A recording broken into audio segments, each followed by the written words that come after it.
अक्सर हम सोचते हैं कि चुनाव क्या है। क्या ये सिर्फ सत्ता तक पहुंचने की एक दौड़ है?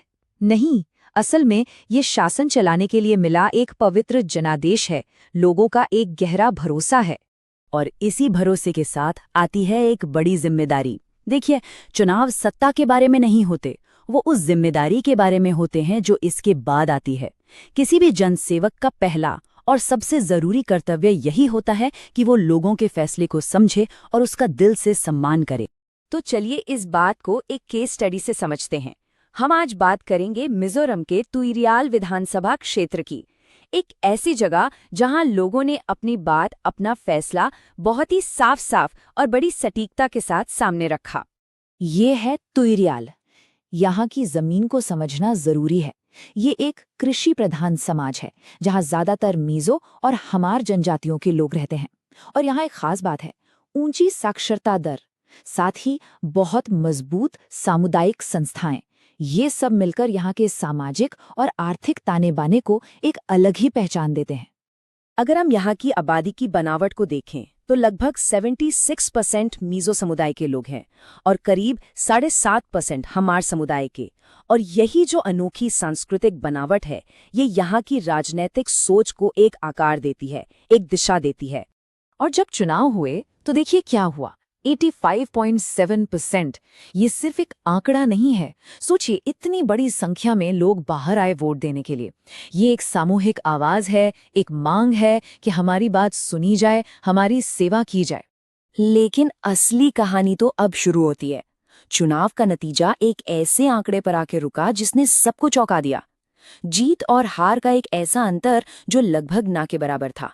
और यहीं से इस पूरी कहानी में एक नया मोड़ आता है। सिर्फ 13 वोट, ये कोई मामूली संख्या नहीं है। ये एक बहुत गहरा संदेश है, एक ऐसा संदेश जो बताता है कि लोकतंत्र में एक एक वोट की कीमत क्या होती है। तो फिर सवाल ये उठता है कि जब जनादेश सिर्फ 13 वोटों से तय हो तो उसका असली मतलब क्या निकालना चाहिए? क्या ये जीत है या एक चेतावनी? चलिए जनता के इस मिले जुले संदेश को समझने की कोशिश करते हैं। ये हैं 2023 तुरियाल चुनाव के फाइनल आंकड़े। कुल मतदाता थे 18,498। एमएनएफ को मिले 41.69% वोट और जेडपीएम को मिले 41.61%। आप देख सकते हैं वोट शेयर में फर्क सिर्फ 0.08% का है, यानी कि सिर्फ 13 वोट। ये एक तरह से स्टैटिस्टिकल डेडलॉक है जहां दोनों ही पार्टियों को लगभग बराबर समर्थन मिला। तो क्या ये 13 वोटों का फासला अचानक हुआ या इसके पीछे कोई लंबा पैटर्न है? इसे समझने के लिए हमें थोड़ा पीछे जाना होगा। और जब हम ऐसे पैटर्न को समझते हैं तो ये याद रखना जरूरी है कि हमारा संविधान हर व्यक्ति को गरिमा और अपनी बात रखने का अधिकार देता है। लेकिन इस अधिकार के साथ एक जिम्मेदारी भी आती है कि हमारी चर्चाएं तथ्यों पर आधारित हों और समाज को जोड़ने का काम करें। जब हम इतिहास देखते हैं तो बात साफ हो जाती है। 2023 का ये नतीजा कोई अकेली घटना नहीं है, ये एक पैटर्न का हिस्सा है। 2018 में भी जेडपीएम समर्थित एक निर्दलीय उम्मीदवार सिर्फ 204 वोटों से जीते थे और 2023 में ये मार्जिन और भी कम होकर सिर्फ 13 वोटों पर आ गया। इस चार्ट को देखिए, ये 2018 और 2023 की तुलना है। एक तरफ एमएनएफ का वोट शेयर बढ़ा है तो दूसरी तरफ जेडपीएम ने भी अपना समर्थन मजबूत किया है। हुआ ये कि दोनों ही पार्टियों ने अपने अपने खेमे में वोट जोड़े और नतीजा ये हुआ कि मुकाबला और भी ज्यादा कड़ा हो गया। तो इन राजनीतिक आंकड़ों का जमीन पर लोगों की जिंदगी से क्या ताल्लुक है? देखिए, लोगों की असली चिंताएं क्या हैं?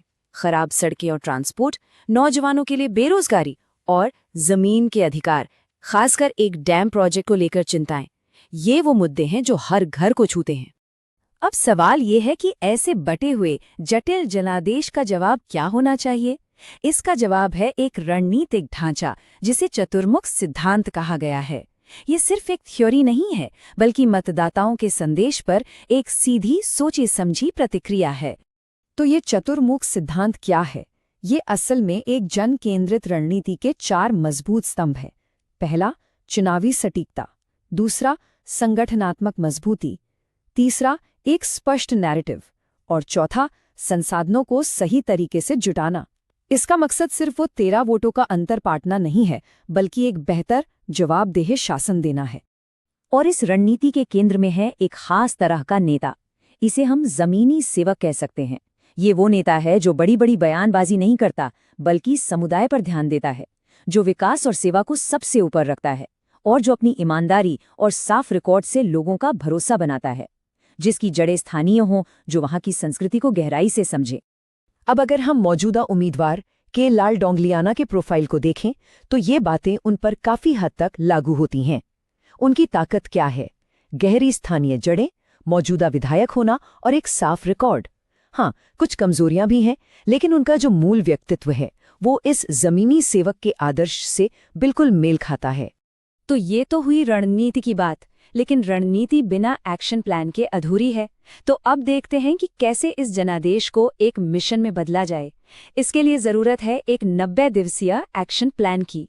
ये 90 दिन का प्लान देखिए। पहले 30 दिन ऑडिट और मोबिलाइजेशन, फिर D60 तक पब्लिक लॉन्च और गांव-गांव का दौरा, D30 तक लोगों से संपर्क और तेज करना, और आखिर में हर एक वोट को सुरक्षित करना। इस पूरी प्रक्रिया में ये ध्यान रखना भी बेहद जरूरी है कि हर व्यक्ति की निजता का सम्मान हो। भारत का डेटा प्रोटेक्शन कानून इसी बात पर जोर देता है कि किसी की भी व्यक्तिगत जानकारी का इस्तेमाल उनकी सहमति से और सिर्फ सही मकसद के लिए ही किया जाए। ये विश्वास बनाने की बुनियाद है। और अंत में जो सबसे बड़ी सीख है वो ये है कि शासन कोई एक बार की घटना नहीं है। ये तो सुनने और जवाब देने की एक लगातार चलने वाली प्रक्रिया है। ये बात हमें वापस वहीं ले जाती है जहां से हमने शुरू किया था। तो सब कुछ आकर एक ही विचार पे रुकता है, राजनीति से परे एक उद्देश्य, एक ऐसा मकसद जो सिर्फ सत्ता पाने के लिए न हो, बल्कि सच में लोगों की सेवा करने के लिए हो। अगर कोई नेता सच में एक जन केंद्रित लीडर बनना चाहता है, अपने क्षेत्र को आगे ले जाना चाहता है, तो blueprintstrategies.ai से संपर्क किया जा सकता है। ईमेल है mgr@blueprintstrategies.ai और फोन नंबर है 08042041602। राजनीति से परे एक उद्देश्य।